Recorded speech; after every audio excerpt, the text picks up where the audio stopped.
नमस्कार, मैं विलास गावस्कर। गपशप संवाद अपने चैनल में आप सबका मैं स्वागत करता हूं। दोस्तों, आप जानते हो कि जैसे गपशप संवाद एक बड़ा प्लेटफॉर्म है जहां पर आपके करियर के बारे में, बिजनेस के बारे में, जॉब अपॉर्चुनिटीज़ के बारे में, personality development, physical health, mental health, music, literature, ऐसे अलग अलग फील्ड्स में डिस्कशन होता है, एक संवाद होता है, हम लोग इंटरेक्शन करते हैं। आज हम लोग बात करने वाले हैं इंटरव्यू प्रिपरेशन के बारे में। आपको किस तरीके से इंटरव्यू फेस करना है ताकि सक्सेस मिलने के चांसेस और ज़्यादा हो। सबसे इम्पोर्टेंट बात यह है कि आपको एक फ़ोकस रखना है। हम लोग अलग अलग वीडियोस में हमेशा ये बताते आ रहे हैं कि आपको एक फ़ोकस रखना है। आपका जो स्किल्स है, आपका जो एप्टीट्यूड है और प्रोफाइल है, उसको किस इंडस्ट्री से आपको मैच करना है, उस इंडस्ट्री में ही आपको अप्लाई करना है। इंटरव्यूज़ को कभी भी कैजुअल मत लो कि चलो ठीक है, मिल गया तो मिल गया, 4-6 महीने कर लेता हूँ, नहीं तो फिर बाद में अलग अपॉर्चुनिटी आएगी तो फिर ये नौकरी छोड़कर मैं दूसरी नौकरी करूँगा। ये अप्रोच कभी भी मत रखना। एक फ़ोकस रखो, जहाँ पर आपको करना है वो अच्छा ही करना है। आपके जो स्किल्स है, आपके जो एप्टीट्यूड है, जिस इंडस्ट्री से मैच होने वाले हैं उसी को आप अप्लाई करो और उस तरीके से आप अपना CV अपडेट करो।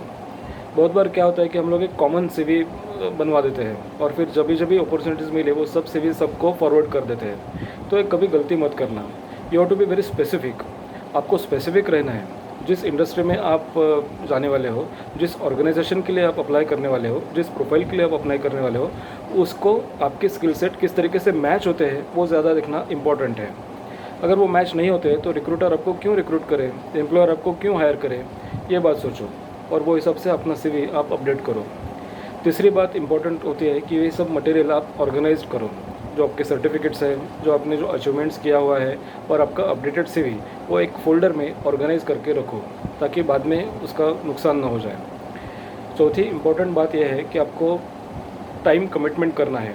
जहाँ पर ऐसे पता है कि जो मेट्रो सिटीज़ में लोग रहते हैं, मुंबई, दिल्ली, कोलकाता, चेन्नई, हैदराबाद, त्रिवेंद्रम, ऐसी जगह में क्या होता है कि ट्रैफिक प्रॉब्लम बहुत ज़्यादा होता है। इसलिए अगर आपको जिस टाइम में बुलाया हो, 11 बजे का टाइम दिया हो, तो आपको 10:30 सवा 10 बजे वहाँ पर पहुँचना अनिवार्य है, बहुत ज़रूरी है। टाइम का पालन होना ही चाहिए। You have to be very punctual. आपको उधर जाके पहले सेटल होना है। ये बात इम्पॉर्टेंट दूसरी है कि आपको आपके कपड़े अच्छे होने चाहिए, आपका पहनावा अच्छा होना चाहिए, फेस आपका क्लीन शेव होना चाहिए, बाल आपके अच्छे तरह से कंघी किए हुए होना चाहिए और आपको प्रीमाइसेस में जाने के बाद सबके साथ पोलाइटली बिहेव करना है। सबसे पहले तो सिक्योरिटी वाला होगा जहाँ पर आपको रजिस्टर में आपकी एंट्री करनी पड़ेगी। You have to be very polite, क्योंकि ये सब चीज़ें लोगों में नज़र आती है, लोग आपको ऑब्ज़र्व करते रहते हैं। दूसरी बात, जब आप कैंपस में जाओगे, अंदर जाओगे, तो शायद रिसेप्शनिस्ट होगी या फिर आपको रिसीव करने के लिए कोई काउंटर पे बैठा होगा जहाँ पर अलग आपको रजिस्टर करना पड़ेगा। तो उधर पे भी आपको थोड़ा सा पोलाइट कर बैठना है। वहाँ पर आपको आपकी बॉडी लैंग्वेज बहुत ही अच्छी तरह से मेंटेन करनी है। अगर आप जिस तरीके से बैठोगे उधर पे वेटिंग हॉल में या फिर वेटिंग रूम में, तो आपको उधर पे बैठने के बाद भी आपका बॉडी लैंग्वेज एकदम से नीट एंड क्लीन होना चाहिए, अच्छा होना चाहिए। कहीं पर भी ऐसा नहीं होना चाहिए कि आप सिर में ये कर रहे हो या फिर हाथ पैर बिना कारण हिला रहे हो, किसी के साथ बात कर रहे हो, किसी एक ही व्यक्ति के पास देख रहे हो। ये सब चीज़ें बहुत निगेटिव होती है और गलत होती है। आपको एकदम से शांत बैठना है। आप डीप ब्रीथ कर सकते हो, एक लंबी सांस ले सकते हो और आप अपने प्रिपरेशन के बारे में, अपने इंटरव्यू के बारे में उधर पे सोचना बहुत ज़रूरी है, बंधनकारक है। और एक इम्पॉर्टेंट बात ऐसी होती है कि जब आप इंटरव्यू केबिन में जाओगे तो देख लेना कि वहाँ पर दरवाज़ा किस तरीके से है। अगर वो दरवाज़ा बंद होता है तो आपको हल्का सा नॉक करना है, नॉक करके अंदर जाना है, एक जेंटल स्माइल देना है, आपको कॉन्फिडेंस के साथ रूम में जाना है और जो भी रिक्रूटर्स है या फिर जो भी इंटरव्यू लेने वाले लोग हैं, टीम है, उनको आपको एक आई कांटेक्ट करना है, आपको देखना है। उनके परमिशन से आपको नीचे बैठना है और जिस तरीके से आप कॉन्फिडेंटली उनके साथ बात करोगे, इंटरैक्ट करोगे, बस शुरू के 3 या 4 मिनट में ही उनको पता चलेगा कि आप किस लेवल के बंदे हो। मतलब हम लोग आपको क्यों हायर करें, क्योंकि आप जैसे सेम क्वालिफ़िकेशन, सेम डिग्रीज़ या फिर अलग अलग परसेंटेज इधर उधर हो सकता है, लेकिन ऐसे लोग यहाँ पर बैठे हैं, 50 लोग बाहर बैठे हैं। उस 50 लोगों में से आप अलग कैसे हो, वो देखने के लिए रिक्रूटर होते हैं वहाँ पर, या फिर आपका इंटरव्यू उधर पे उसलिए प्लान किया होता है। तो आपको वो हिसाब से खुद को प्रेजेंट करना है। इम्पॉर्टेंट बात यह है कि आपको किसी को भी इम्प्रेस नहीं करना है, आपको एक्सप्रेस करना है। बहुत सारे स्टूडेंट्स को ऐसे होता है ना कि मैं कितना स्मार्ट हूँ, ये दिखाने के लिए वो कुछ भी बोलते रहते हैं, कभी भी कुछ इमेजिनरी स्टोरीज़ बोलते रहते हैं, या फिर कोई चीज़ आपने की नहीं हो अब तक वो मैं कर सकता हूँ, वो ओवर कॉन्फिडेंट होकर बात करते हैं, वो सब चीज़ें बहुत गलत है, वो नेगेटिव चीज़ें हैं, वो बिल्कुल काम में नहीं आएगी। बात करते करते किन लोगों को कंधे उड़ाने की आदत होती है, इस तरीके से वो बात करते हैं, वो भी आपको अवॉइड करना है। जिस क्वेश्चन का आंसर आपको नहीं आता है या फिर आपको मालूम नहीं है, तो आपको पोलाइटली वो बताना है, आपको फैक्ट एडमिट करनी है कि नहीं वो मुझे मालूम नहीं है, या फिर आपने वो पढ़ाई की नहीं है, या फिर आपका रेफरेंस उसके साथ कुछ नहीं है। अगर आप कुछ भी गलत बोलोगे या फिर कुछ झूठी बातें, झूठी कथाएं आप उनको रचा कर बोलोगे, तो उसमें नेगेटिव इंप्रेशन पड़ सकता है। देखो, ये जो इंटरव्यूअर्स होते हैं वो बहुत बहुत बड़े लोग होते हैं, वो साल में सैकड़ों लोगों के साथ इंटरेक्ट करते रहते हैं, बातें करते रहते हैं, इंटरव्यूज़ लेते रहते हैं, तो उनको बिल्कुल पता होता है कि कौन कितना पानी में है। तो कभी भी दूसरों को अंडर एस्टिमेट मत करो और खुद को ज़्यादा प्रोजेक्ट करने की भी कोशिश मत करो। जो भी है वो स्पेसिफिकली खुद को प्रेजेंट करो। जो आपके स्किल्स है, जो आपका एप्टीट्यूड है, जो आपका इंटरेस्ट है, जो आपके हॉबीज़ है, वो सारे के सारे ऑर्गेनाइजेशन के लिए किस लेवल तक काम आ सकते हैं, वो आप अच्छे तरह से प्रेजेंट करो। दूसरी बात यह है कि जो भी ऑर्गेनाइजेशन के लिए आप अप्लाई करने वाले हो, उस ऑर्गेनाइजेशन के बारे में आप थोड़ा सा जानकारी रख लो।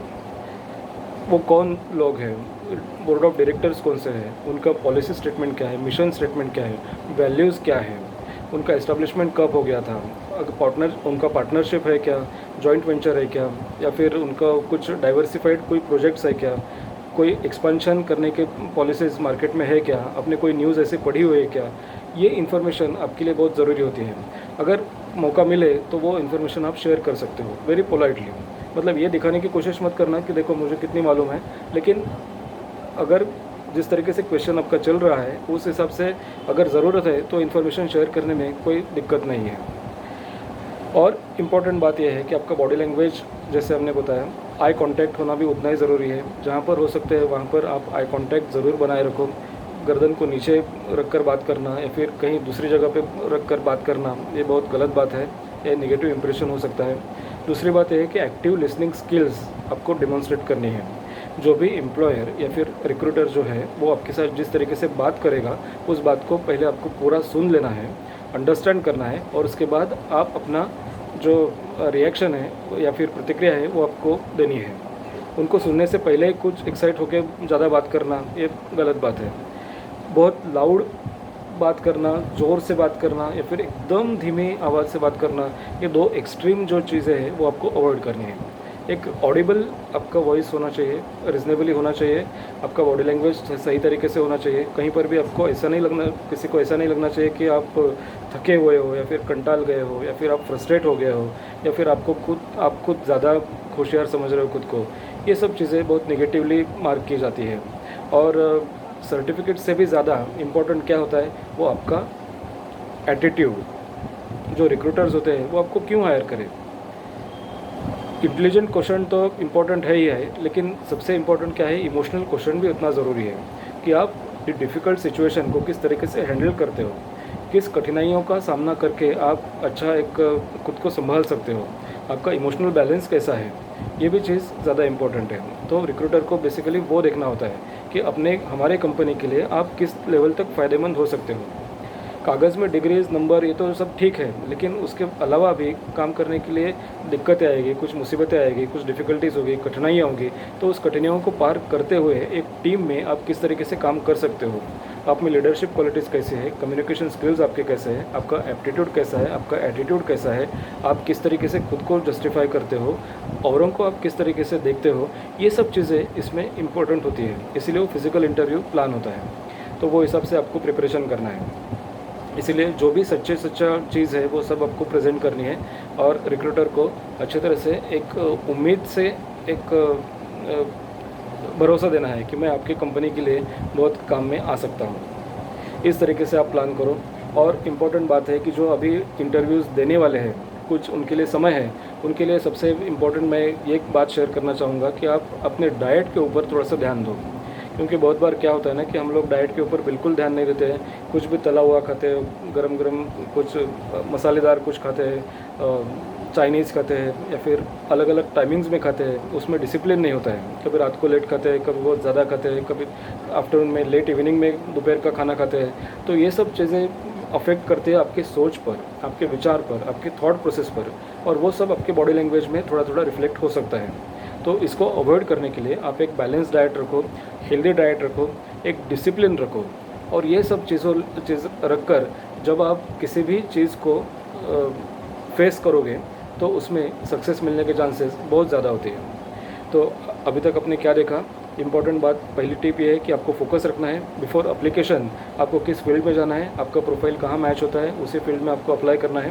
दूसरी बात है, ये सब मटेरियल आपको ऑर्गेनाइज़ करना है, जो आपके सर्टिफिकेट्स है, डॉक्यूमेंट्स है, और अपडेटेड CV इंपॉर्टेंट बात है, वो आपको ऑर्गेनाइज़ करके एक फोल्डर में रखना है। तीसरी बात, जब आप इंटरव्यूज़ के लिए फिजिकल जाओगे तो आपका बॉडी लैंग्वेज इंपॉर्टेंट है, उसमें कॉन्फिडेंस होना चाहिए, स्माइलिंग फेस होना चाहिए, पोलाइटनेस होना चाहिए, एक कर्टसी होनी चाहिए। जब आप केबिन में जाओगे तभी आपका आई कांटेक्ट रखना है, आपका वॉल्यूम या फिर टोन, आवाज़ का जो टोन है वो एकदम रिजनेबल होना चाहिए, थोड़ा सा ऑडिबल होना चाहिए, वो ज़्यादा लाउड भी नहीं होना चाहिए और ज़्यादा धीमा भी नहीं होना चाहिए। ये चीज़ें इंपॉर्टेंट है।